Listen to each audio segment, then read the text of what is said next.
Hello all, welcome back to my channel. ముందుగా మన channel ఎవరైనా సబ్స్క్రైబ్ చేసుకోకపోతే ప్లీజ్ డూ సబ్స్క్రైబ్ చేసుకోండి, లైక్ చేయండి.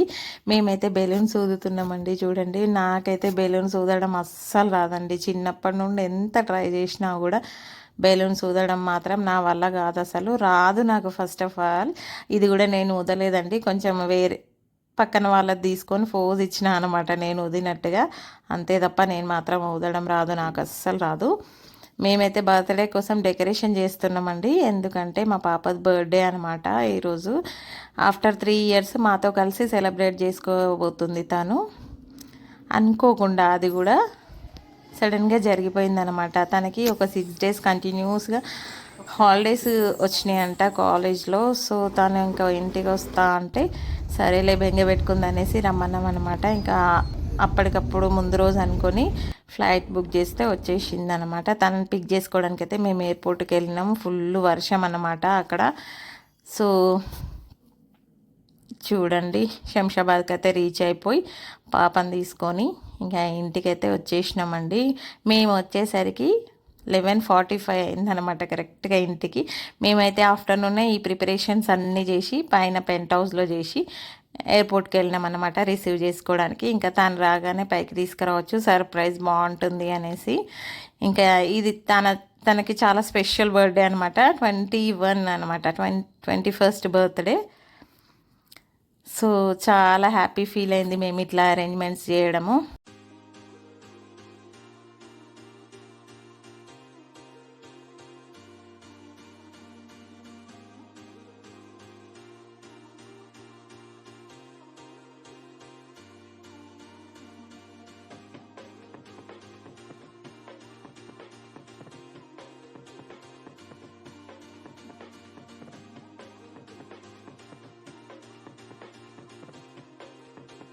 మిడ్ నైట్ సెలబ్రేషన్స్ అయితే ఇట్లా జరిగినాయండి. ఎంతైనా పిల్లలకి అందరం ఒక దగ్గర ఉంటేనే ఆ హ్యాపీనెస్ ఉంటుందండి, పిల్లలకైనా మనకైనా కదా.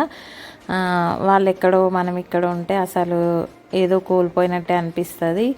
ఒక్కరోజైనా 2 రోజులైనా ఇట్లా కలిసినప్పుడు ఇంకా ఆనందం వేరనమాట. ఇంట్లో పిల్లలు లేకపోతే ఆ వెళ్తి తెలిసిపోతుంది వెంటనే. ముఖ్యంగా ఆడపిల్లలు లేకపోతే అయితే అసలు చాలా బాధేస్తుందండి ఇంట్లో.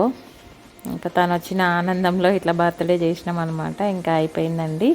ఇంకా నెక్స్ట్ డే మార్నింగ్ అయితే తను ఇంకా పొద్దున్నే లేచి ఫ్రైడే అనమాట స్నానం చేసుకొని మంచిగా తల స్నానం చేసి పూజ అయితే చేసేసింది. బర్త్డే రోజు కాబట్టి చాలా రోజుల తర్వాత దేవుడికి దీపం పెట్టి దండం పెట్టుకుందనమాట. ఆడపిల్లలు ఉంటే ఇంట్లో ఉండే కలే వేరు అసలు. సో తననైతే చాలా మిస్ అవుతా అనమాట నేను లేనప్పుడు. ఇంకా మార్నింగ్ అట్లా అయిపోయింది, టెంపుల్కి వెళ్దాం అనుకున్నాం యాక్చువల్గా, కానీ ఎండలు బాగున్నాయి. ఇంట్లో పనులు పూజ అయిపోయేసరికి లేట్ అయిందని ఇంకా వెళ్ళలేదు.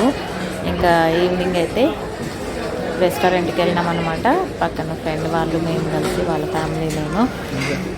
సో ఇంకా అక్కడైతే మళ్ళీ డిన్నర్ చేస్తున్నాం అనమాట. డిన్నర్లో మేమైతే ఫస్ట్ చికెన్ మ్యాంచో సూపు తీసుకున్నాం అనమాట. తర్వాత తంగిడి కబాబు తీసుకున్నాం. స్టార్టర్స్లో అయితే పిస్తా హౌస్కి వెళ్ళినాం అనమాట. మేము ఎక్కడికి వెళ్ళినామో చెప్పలేదు కదా. పిస్తా హౌస్ మా ఇంటికి దగ్గరలోనే ఉంటుంది. ఈ మధ్య స్టార్ట్ చేసిరనమాట రెస్టారెంట్. సో ఇదివరకు ఒకసారి వెళ్ళినాం కానీ ఫ్యామిలీతో వెళ్ళలేదు, ఫ్రెండ్స్తో వెళ్ళినాం అనమాట. ఇప్పుడైతే ఫ్యామిలీస్తోనే వెళ్ళినాము. బాగుండే టేస్ట్ అయితే. ఇంకా స్టార్టర్స్లో తంగిడి కబాబ్ తర్వాత మటన్ బిర్యానీ ఆర్డర్ ఇచ్చినామండి. ముందు లాస్ట్ టైం వెళ్ళినప్పుడు మటన్ బిర్యానీ తింటే చాలా బాగుండే అనమాట టేస్ట్. సో అదే కావాలని మటన్ బిర్యానీ అయితే ఆర్డర్ ఇచ్చినాం. పిల్లలకి చికెన్ బిర్యానీ ఇచ్చినాం అనమాట. ఇంకా డెజర్ట్కి వస్తే డబల్ కా మీఠా. పిస్తా హౌస్ అంటే డబల్ కా మీఠా కద్దుకా కీరే కదా ఫేమస్. ఇంకా వాటితో ముగిచ్చేసినాము, అయిపోయింది. సో మా పార్టీ అయితే ఇట్లా జరిగిందనమాట, బర్త్డే పార్టీ. అనుకోని పార్టీ అది కూడా, అనుకోకుండా ఇట్లా అందరం కలిసి సెలబ్రేట్ చేసుకోవడం చాలా అంటే చాలా హ్యాపీగా అనిపించింది. అదే పాప హాస్టల్లోనే ఉందనుకోండి, తను అక్కడ ఫ్రెండ్స్తో ఏదో అట్లా చేసుకునేది. మేము ఇంట్లో అసలు ఏం చేసుకోకుండా అట్లనే ఉండేటోళ్ళం అనమాట. ఫైనల్గా అయితే ఇంత హ్యాపీగా గడిచిపోయిందనమాట డే అట్లా. ఇంకా తర్వాత బయటకు వచ్చిన తర్వాత మాకు భద్రకాళి బండికి వెళ్ళి కుల్ఫీ తినేసి ఇంటికి వచ్చేసినాం. అదండి వ్లాగ్. ఇంకో వీడియోతో మళ్ళీ కలుస్తాం. Bye bye.